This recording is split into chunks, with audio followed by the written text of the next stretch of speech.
Hollywood, like outer space, is filled with stars. But what does the Hollywood sign have to do with modern rocketry?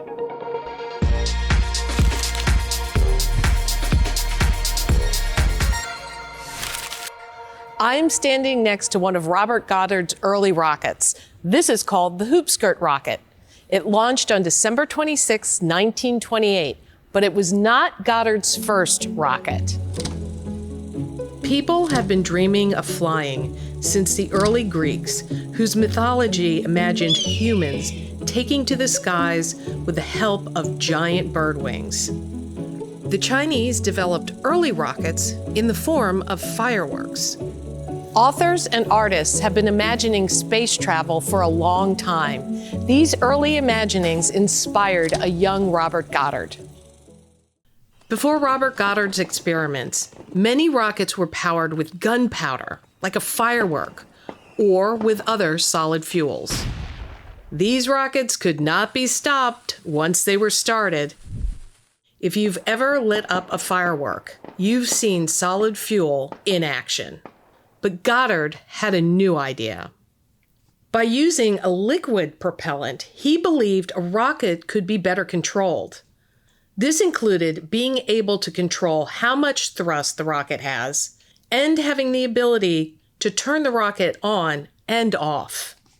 He first tested this idea with a rocket in 1926. This first rocket design didn't even get in the air on its first launch. When Goddard constructed his Hoopskirt rocket a few years later, it took 4 launches before Goddard's idea soared a whole 41 feet in the air. Robert Goddard eventually moved his experiments to New Mexico. This allowed for more frequent and larger launches.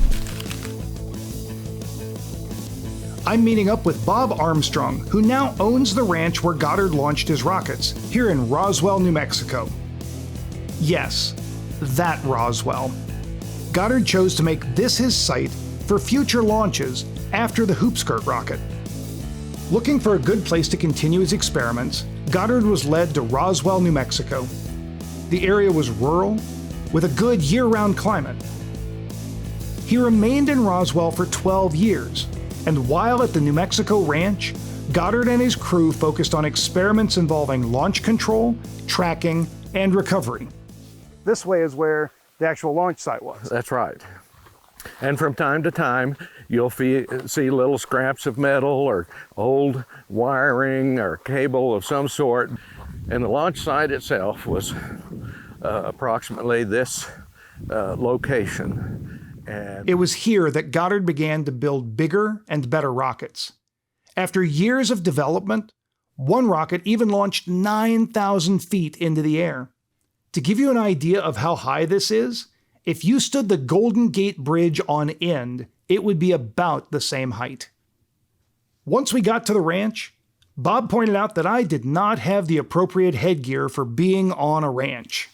That a little better? That looks great. All right. Now can you tell me? With all the testing of rockets, Goddard made sure to keep him and his assistants safe during experiments by using another invention. Well, this location where we're at right now is only about 25, 30 yards away from the launch tower. And when they were ready to launch a rocket, a couple of men would jump in a little narrow trench right here that had a little metal roof. And if there was an issue, they could hit the props and the roof would come down and they'd be safe down here in the trench. When experimenting, sometimes the biggest lessons and breakthroughs aren't made in flashy moments. I joined Bill Siders at the Roswell Museum and Art Center. Here, a recreation of Goddard's lab shows what the area where he worked looked like. Bill points out that the process of invention is built upon the work of others. It's the technology of taking what exists, putting it together in new and unique ways to solve problems. He failed so many times.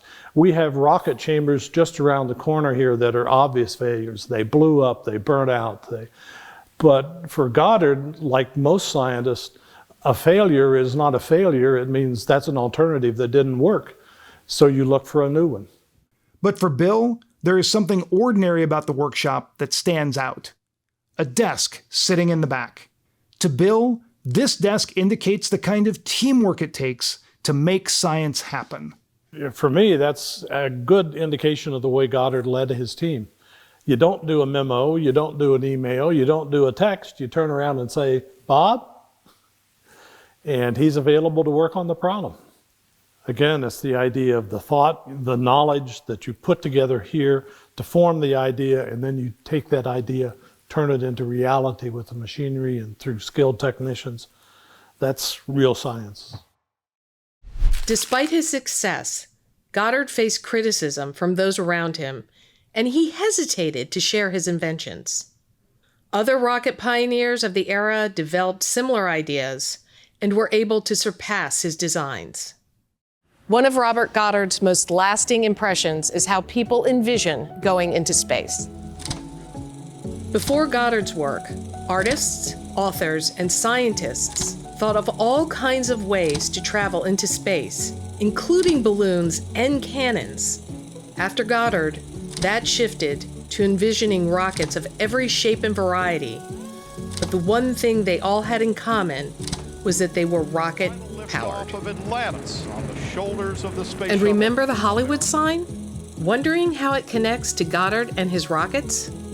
Goddard's first successful launch was about the height of the letters of the Hollywood sign. That launch was incredibly significant. It all started here with a Hoopskirt Rocket.